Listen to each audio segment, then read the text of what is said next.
You know, we all love a good story, right? Especially one filled with heroes and sacrifice. Today, we're going to look at a famous Chinese legend. And we're not just going to hear a great tale, we're going to uncover something really important about why the stories we tell are often so much more powerful than the facts we know. Some stories are too good to be true. I mean, you've heard that saying before, right? But what does it really mean? We're about to meet a family of legendary heroes whose story is so incredible, it makes us ask a really big question. What's more important, the facts or the feeling that a story gives us? All right, first things first. Let's dive right into the legend itself. This is the epic story of the Yang family generals, a tale from China that has amazed audiences for 1,000 years, with its themes of loyalty, sacrifice, and just incredible bravery.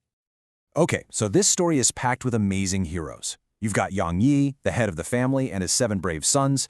But check this out. There's also Shi Taijun, a 100-year-old grandmother who actually leads the army into battle, and Mu Guiying, a brilliant female general. These characters and their adventures have become the stuff of operas and plays for centuries. It's a real epic. So, that's the legend. It's an amazing story for sure.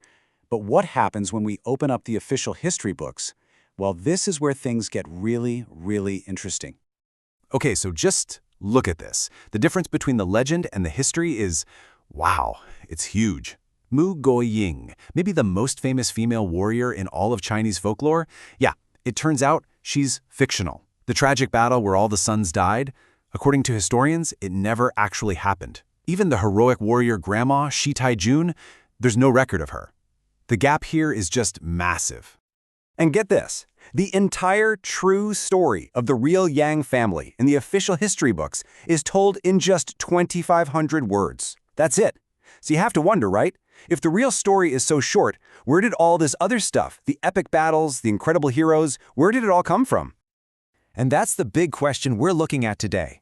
Why are there two totally different stories? If the history is one thing, what is the source of this incredibly powerful legend?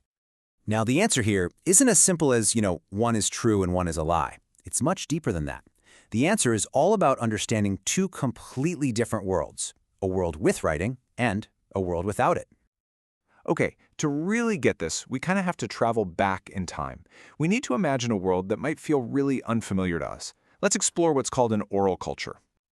I mean, try to really picture this. A world with no books, no websites, not even a simple written note. In an oral culture, everything depends on memory and live performance. Information is shared face-to-face. To put it simply, what you can remember is what you know. So you're probably thinking what I'm thinking. How could anyone remember stories that are thousands of lines long? I mean, it seems impossible, right? Almost superhuman. But it turns out the storytellers from these cultures had some pretty powerful tools to help them. Okay, so here's the secret. They didn't memorize it word for word, like we might memorize a poem. Instead, they had a kind of toolkit. They used formulas. You can think of them like pre-made building blocks. You have a block for describing a hero, a block for a sad goodbye, a block for a big battle. The storyteller's real talent was weaving these blocks together in a new and exciting way, every single time. And this right here?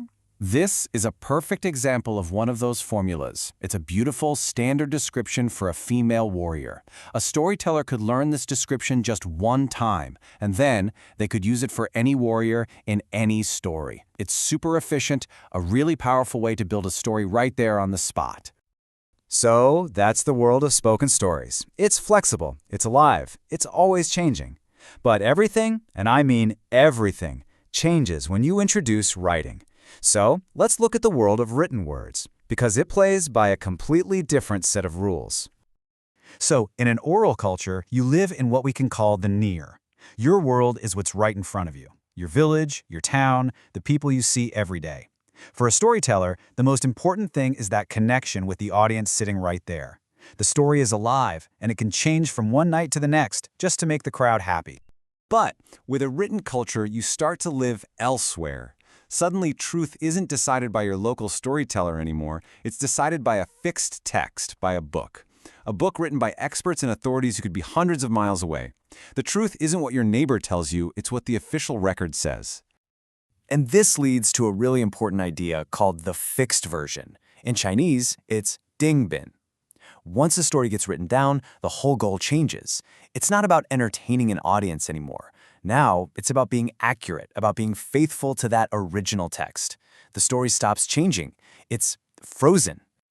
Okay, so this brings us right to the heart of it all. When a living, breathing, spoken story gets captured in writing, something is gained, for sure. But something is also lost. You know, the famous philosopher Wang Yangming understood this perfectly.